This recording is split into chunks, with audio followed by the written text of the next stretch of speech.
Some of this information is already written out for us, but we might want to change a little bit of it. So we're able to go to transform, recode into a different variable, and let's go through variable names, select sex. And we want to end up saying this for gender, and our label would be gender as well. We can change and have our old gender be a value of 1 with a value of 1, and add on our old value be a value of 2 with a value of 0 to make it dichotomized. Add, continue, and select OK.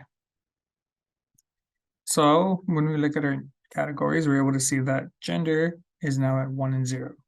Again, it has decimal spots because of its variable view. So we're able to scroll down to variable view, look at the last part, and select that we don't want decimal spaces right now.